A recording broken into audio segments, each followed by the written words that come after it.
आइए, सुनिए, देखिए, समझिए सनातन सत्य। जैसी दृष्टि वैसी सृष्टि, दृष्टि विज्ञान। कुदरत, कुदरती रचना एवं कुदरत के कानून से शाश्वत सुख की प्राप्ति। जोधपुर के परम पूज्य महात्मा उपासक प्रोफेसर डॉक्टर सोहन राज तातेड़ के निर्देशन में सनातन सत्य। जैसी दृष्टि वैसी सृष्टि, दृष्टि विज्ञान।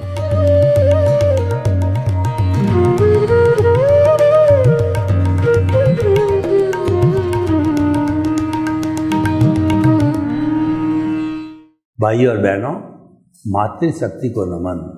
आज का हमारा बहुत सुंदर विषय कर्मों की 10 अवस्थाएं। देखिए, हम ये मानते हैं, हमारे धार्मिक शास्त्र ये बताते हैं कि मानव का, हर प्राणी का जीवन कर्माधीन है और हमारी बुद्धि भी कर्मानुसारिणी हो जाती है। कर्म जो है वो एक कठपुतली जैसे खेलती है और धागा खिलाने वाला होता है, तो इंसान भी खेलता है और वह धागा खिलाता है, यानी कर्म खिलाता है।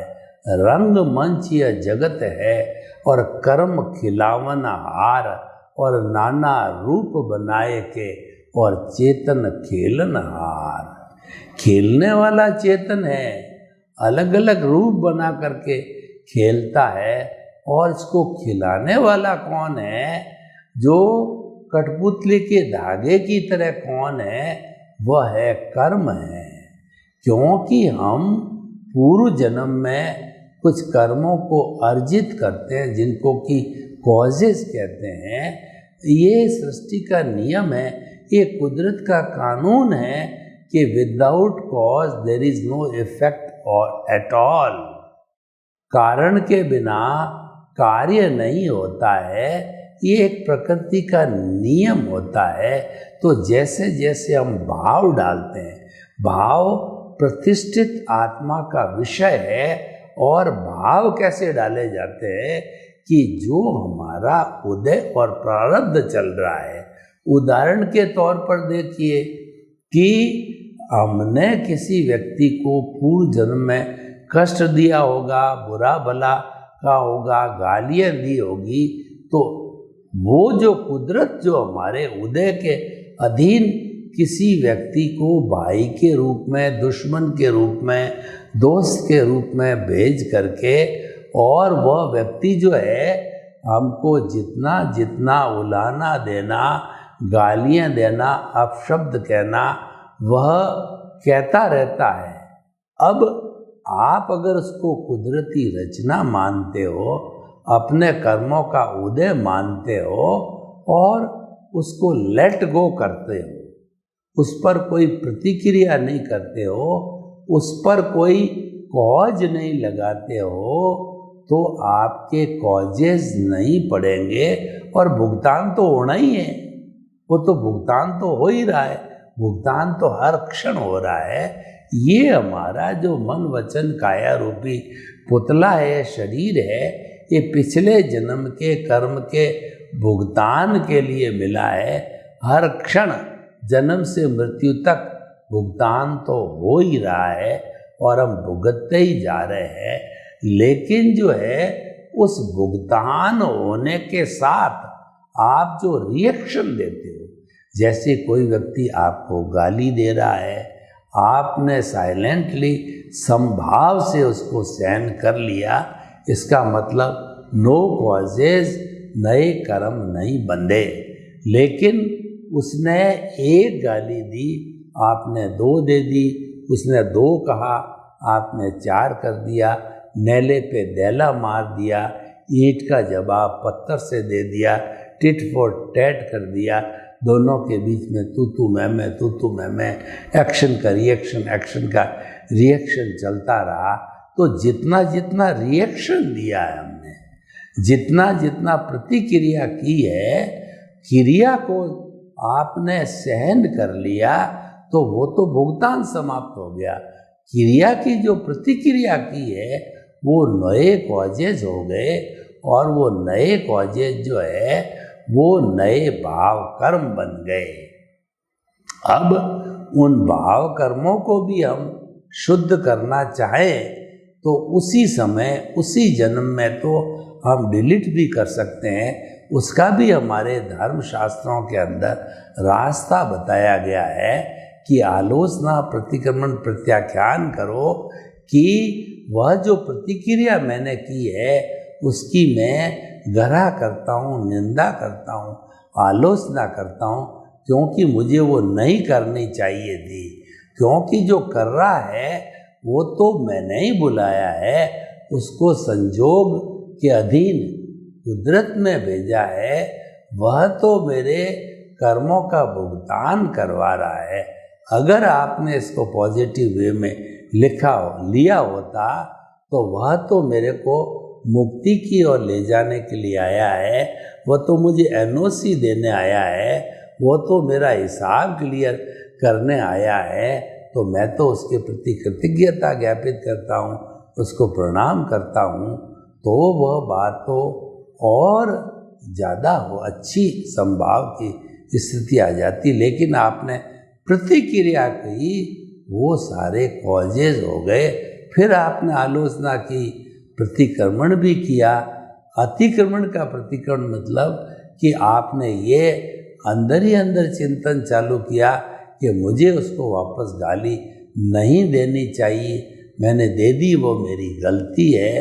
तो ये प्रतिक्रमण हो गया। और मैं भविष्य में इस तरीके से कोई व्यक्ति जो है मेरी निंदा करेगा, इंसल्ट करेगा, मेरे को बुरा भला कहेगा, मुझे दुख देगा, तो मैं जो है उसका प्रतिकार नहीं करूँगा, उसको सहन करूँगा। क्योंकि ये प्रकृति का नियम है कि कोई भी व्यक्ति आपको टच नहीं कर सकता, आपसे बात नहीं कर सकता अगर हिसाब बाकी ना हो। तो एक कमरे में 5 लोग रात को सो रहे हैं, 4 तो बड़े खुर्राटे मार रहे हैं, आराम से सो रहे हैं, पर एक व्यक्ति को जो है वो अपने जो कहना चाहिए मच्छर काटते काटते ही जाते हैं, सारी रात भर वो नहीं सो पाता है। जबकि 4 बड़े मज़े से उसी कमरे में वो सो रहे थे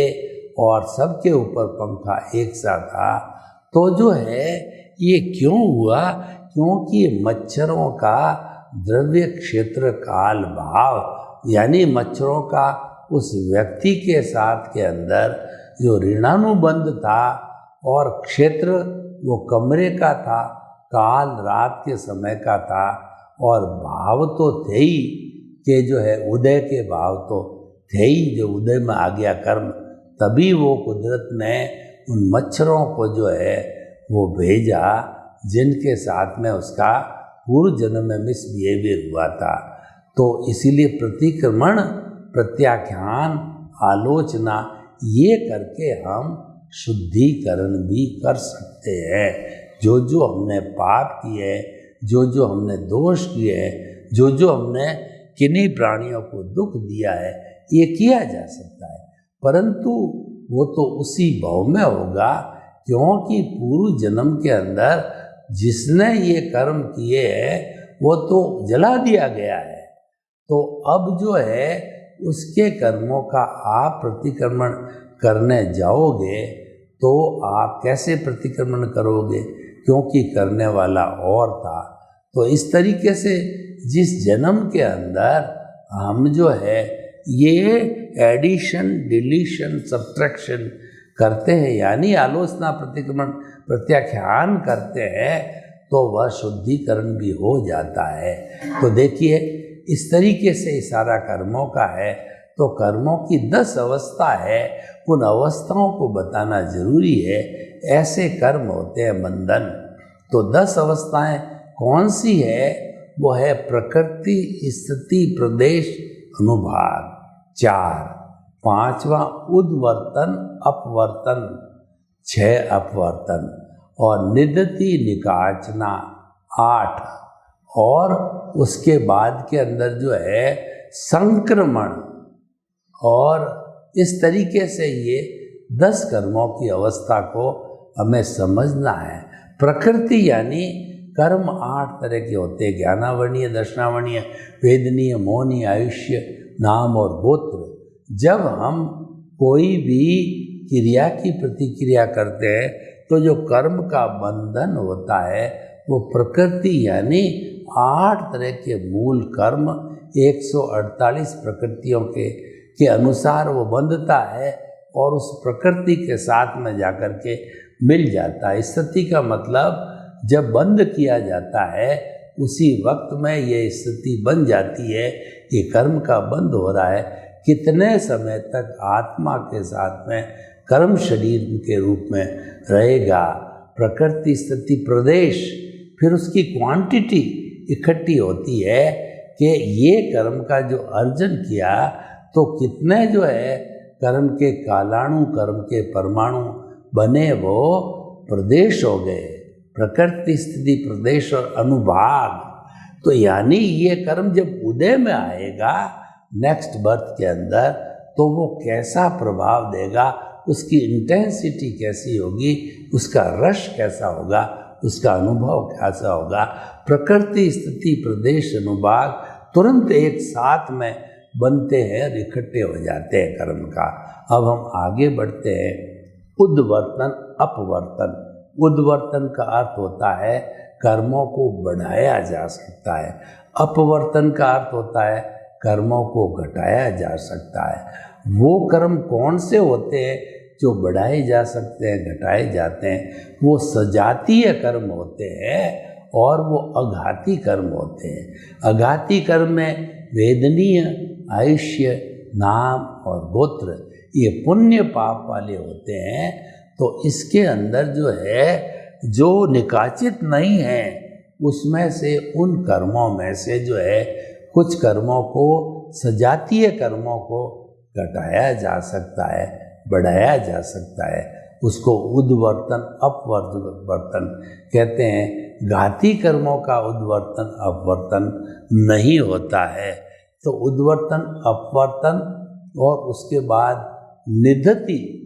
निधति का अर्थ होता है कि कर्म जो है वह समय के पहले भुगत लिए जाते हैं, और निकाचना मतलब निकाचित कर्म जो है वो पूरे भुगतने पड़ेंगे, वह रिड्यूस नहीं हो सकते हैं। जैसे कि निकाचित कर्म का बंद होता है वो एज इट इज भुगतना पड़ता है।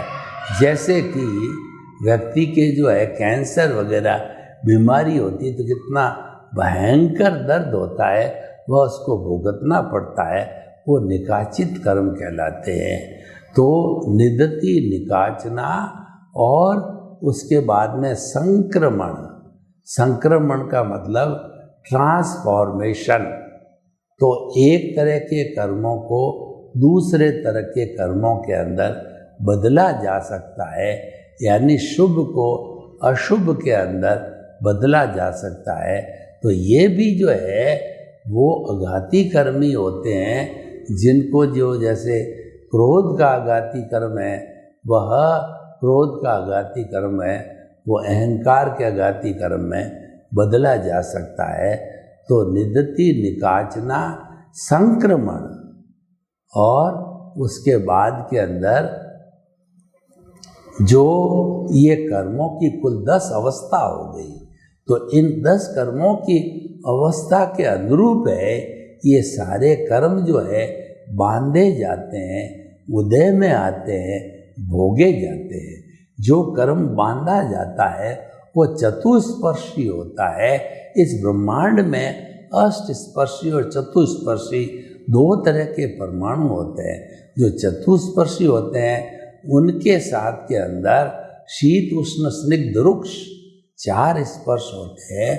आँखों से वो दिखाई नहीं देते हैं और किसी भी विज्ञान की दूरबीन से भी वो दिखाई नहीं देते हैं, लेकिन वह इस ब्रह्मांड से जो है वो पकड़े जाते हैं और वो इकट्ठे होते रहते हैं। अपना जो कार्बन शरीर है वो मूल 8 कर्म की 148 जो है प्रकृतियों का पूरा लेखा जोखा चिट्ठा कहना चाहिए वो है। तो अपनी अपनी जो प्रकृति होती है उसके साथ साथ जो है वो कर्म जो ही बंधते हैं वो मिलते रहते हैं। देखिए कर्म को तानने वाला कौन है, वो हमें देखना पड़ेगा योग। और जो है हमारा जो 5 इंद्रियां हैं वो योग कहलाती है। 5 इंद्रियों के 23 विषय है, जब वो बाहर से लेते हैं तो वो लेकर के और मन को दे दिया जाता है। तो ये तो योग का काम हो गया कि कर्मों को ताड़ना। और उसके बाद में कषाय हो गया, जो हमारा कषाय जो भीतर बैठा है, क्रोध अहंकार माया लोभ है, वो जो प्रकृतियां भीतर आई है उन प्रकृतियों को जो हमारे कार्बन शरीर के साथ में जुड़ जाते हैं। तो योग और कषाय जो है ये कर्म बंधन के मुख्य कारण होते हैं।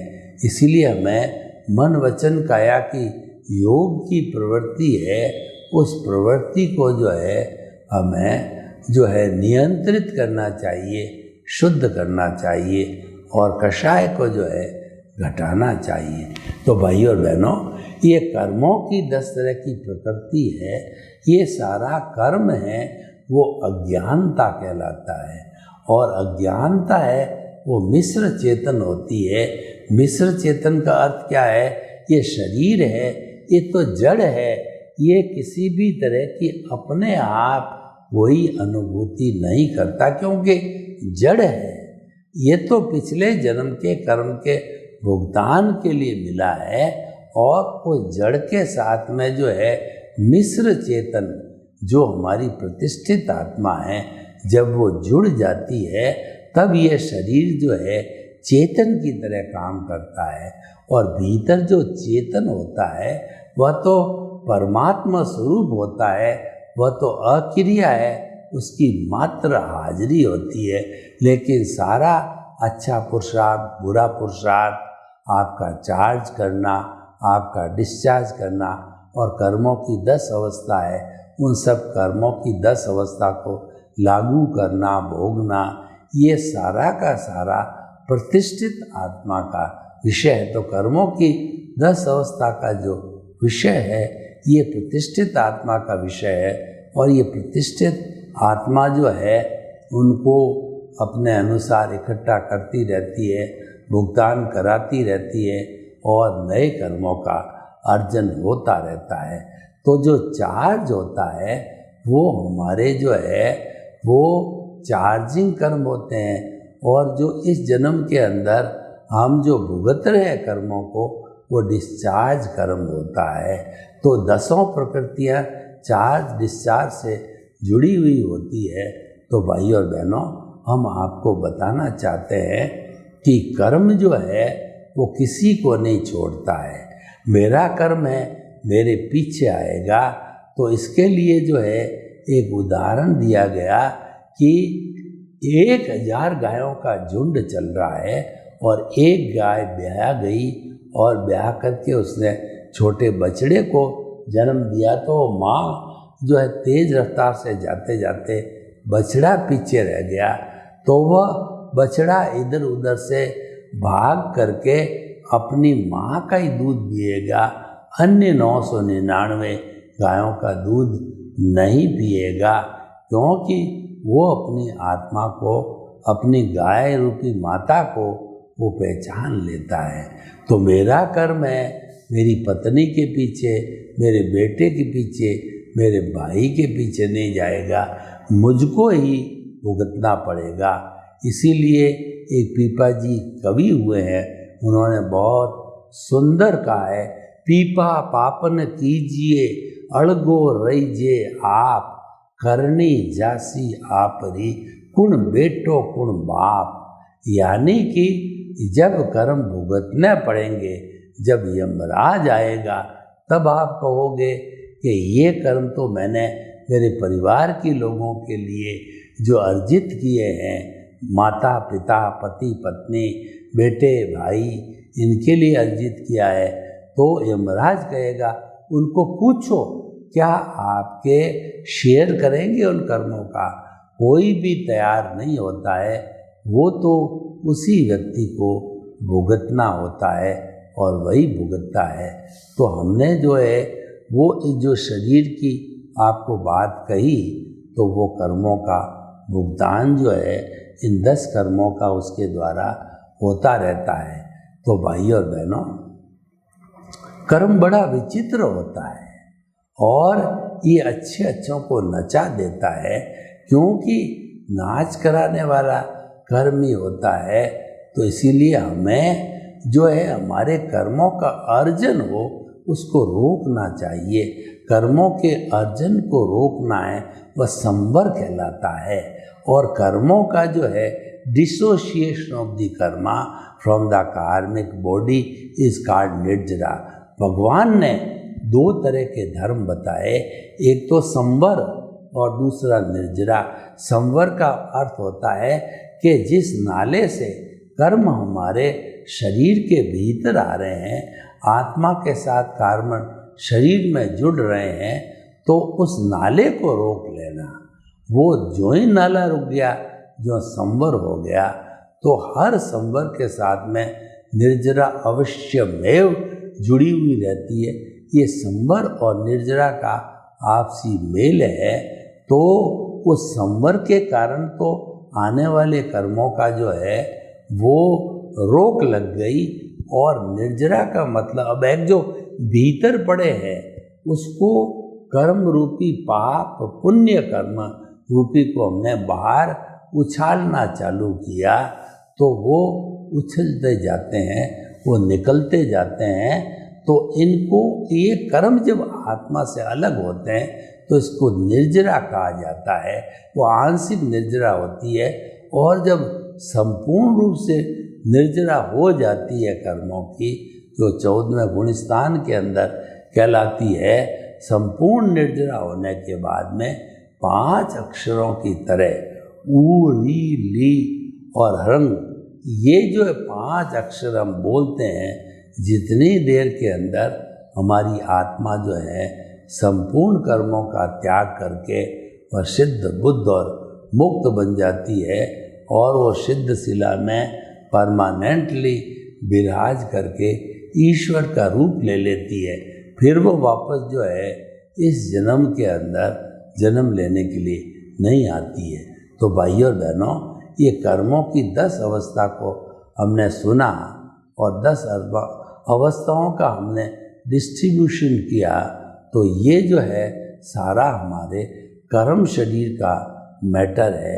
ये जो कर्मों को ताड़ना है, ये योग के द्वारा होता है, और भीतर जो बैठा है वो कषाय है, वो इनको आगे से आगे सप्लाई करता रहता है, और वो कर्म जो है वो जुड़ते जाते हैं। तो भाइयों और बहनों, हम आपको बताना चाहते हैं कि ये सारा कर्मों का जो है जितना इतना गहराई से जो स्पष्टीकरण हमने बताया, वो हमारा कर्म विज्ञान है पूरा।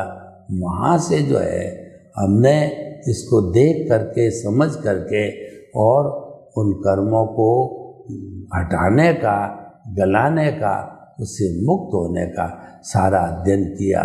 तो कर्म बड़ा पावरफुल होता है। हम जो है हंसते हंसते कर्म बांधते हैं और रोते रोते छोड़ते हैं। इसका अर्थ ये हुआ कि व्यक्ति जो भी बंधन करता है कर्मों का, उसके अंदर बहुत प्रसन्न होता है, लेकिन जब भुगतने के लिए बैठता है तो आदमी के जो है वो कहना चाहिए कि बीमारी आ जाती है, गरीबी आ जाती है, और कई ऐसे सर्कमस्टेंसेस हो जाते हैं कि व्यक्ति जो है वह अपने को उन कर्मों को भुगतने के अलावा कोई उसके पास में रेक्टिफिकेशन का कोई ऑप्शन नहीं रहता है। तो भाइयों और बहनों, हम आपको बताना चाहते हैं इन कर्मों की 10 अवस्था एपिसोड के माध्यम से कि इसमें से जो सारे कर्म हैं वो उसका पूरा विवेचन है। और ये कर्म जो कार्य करते हैं वो कुदरती कानून के अंतर्गत ही कार्य करते हैं और इनका जब उदय होता है तभी वो कर्म है परेशान करता है। उदय नहीं हो तब तक वो सत्ता के रूप में वो हमारी आत्मा के साथ में पड़े रहते हैं और जब उदय में आते हैं तभी वो व्यक्ति को कष्ट देते हैं। व्यक्ति को जो है वह कर्मों के उदय के साथ के अंदर वो किस तरीके से जो है वो ये कर्मों का भुगतान हो रहा है वह उसके साथ में जुड़ जाते हैं। तो भाइयों और बहनों, जो आत्मा में विश्वास करता है वो कर्म में विश्वास करता है, क्योंकि कर्मों को काटे बिना आत्मा सिद्ध बुद्ध और मुक्त नहीं हो सकती। और हमारी आत्मा के साथ साथ में जितना अज्ञान है वही कर्म है और वही जो है हम भुगतान करते हैं और फिर हम उसको छोड़ते हैं। तो भाई और बहनों, हम आपको ये बताना चाहते हैं कि हमारा ये कर्म विज्ञान जो है 10 प्रकृति रूपी जो है कर्म विज्ञान है वह हमारी दूरी है, क्योंकि आत्मा जो है कर्मों से आबद्ध है। तो कर्मों को अलग करना जो है ये निर्जरा धर्म कहा गया।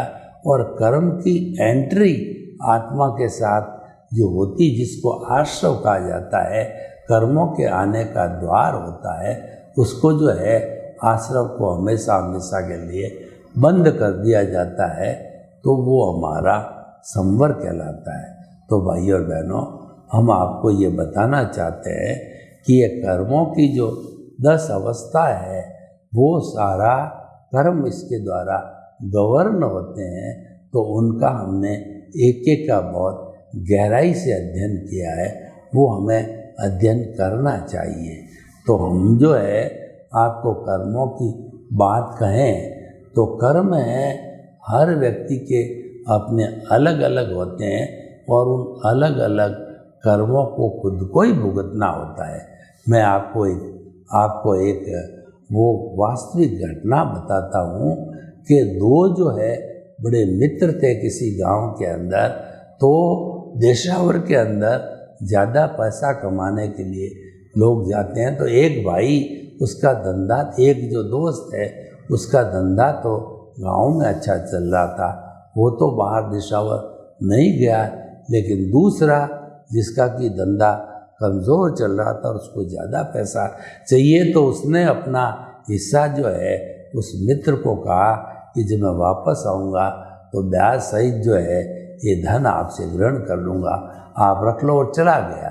12 साल पूरा होने के बाद में वह व्यक्ति आया और अपने मित्र को बोला कि मुझे पैसों की आवश्यकता है, मेरी पत्नी का मेरी बेटी का जो है विवाह करना है।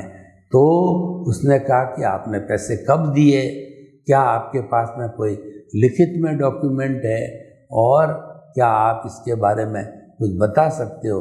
तो उसके पास कुछ था नहीं, लेकिन अगले जन्म में उसने जन्म लेते उसका भुगतान करना पड़ा। तो इसीलिए कर्म जो है किसी को नहीं छोड़ते हैं। सर्वे भवन्तु सुखिनः सर्वे सन्तु निरामया। लोग के सब जीवों को सुख मिले, शांति मिले, आनंद मिले, प्रेम मिले, सौहार्द मिले और सभी को सुख मिले। आपके प्रति मंगल भाव।